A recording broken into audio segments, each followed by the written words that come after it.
It's about her not feeling loved because your neglect of doing the things that she asked you to do that you said you're going to do, she's interpreting that as a lack of love. And so by taking the approach of showing her love, assuages that fear of he doesn't care about me, he doesn't love me, he only cares about his accomplishment. Man's life is centered on his mission. Like, what is he here to accomplish on this earth? A woman's is on her relationship. Okay, I was just talking to someone the other day, I think yesterday, and about how 80% of divorces are initiated by women. And why that is. If a woman's entire life is based on her relationship, then for her, it's critical if that's not in a good place. Whereas a man can just be like, oh, well, I'll just focus on my work then. Or another example he used was going to the movies. And then she's like, no, I don't want to go to the movies. But then 2 seconds later, after you spin her around and give her a hug and a kiss, then she's like, oh, I want to go to the movies. So it's not lying. He's saying that a woman doesn't view what she says as a man views. If I say this thing, this is what I mean. She's being true to how she feels in that moment. Offensive. No, so I think that's good. Well, I think even owning up to not doing it helps a woman, honestly. Yeah. I feel like even being like, yeah, I forgot the milk, but let me show you the milk. Like owning up to that. Right. Because if you're also trying to sidestep that and ignore that, like in an ignoring way. Right. Then right. she feels like it doesn't matter. Well, and so she's still not going to feel loved. Right. So, and also you have to be a man of your word. Like for a woman, actions speak louder than a man's word. So like, yes, you can help her get out of the funk a little bit by being playful and fun, but you should own up if you made a mistake, because that little thing goes really far with a woman, because then she can trust you. Right. And your words are aligning with your actions, and you're owning up to the things that you may have missed and didn't do.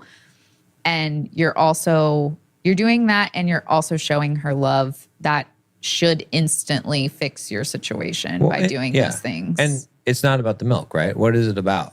It's about her not feeling loved, because your neglect of doing the things that she asked you to do that you said you're going to do, that shows she's interpreting that as a lack of love.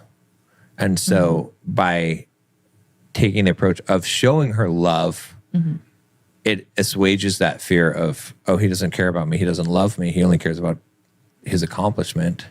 So that's why that response of throwing on the couch and joking around about the milk, yeah, I agree. You know, at some point you do need to address the actual thing and be like, okay, let me go get the milk. But the idea is that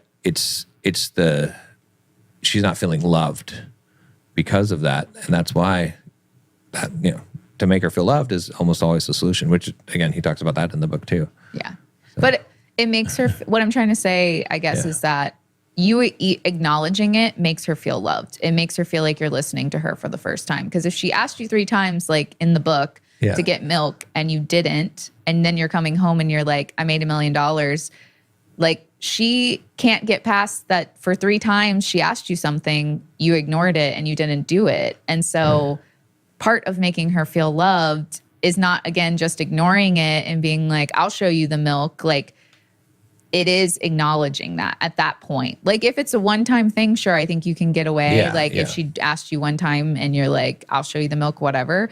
Right. But I do think that a lot of women struggle with men not like saying something and not following through with it. And then she loses trust and respect for you. For sure. Yeah. And so I think it is important to bring that up, because I feel like even if you hug her and you tell her fun things like that, if you're not matching your word with your actions, that still will disintegrate your relationship, because she can't trust you, and then she won't respect you. Exactly. Yeah, I agree. Yeah, 100%.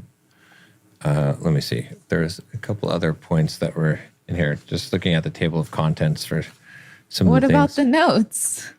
Well, they're not as good as what I thought they would be. It's like living on the edge, but living on the edge. There were just a few things that were like, I mean, the living as if your father were dead. I think that was a good one about. I mean, that one I couldn't really relate to as a woman, because it's like, because the weight of men of like doing things to get the approval of their father. Let me see. there was this whole, I mean, the first part of it is really about like being on your mission and purpose as a man. And again, he emphasized the idea that a man's life is centered on his mission. Like, what is he here to accomplish on this earth? A woman's is on her relationships.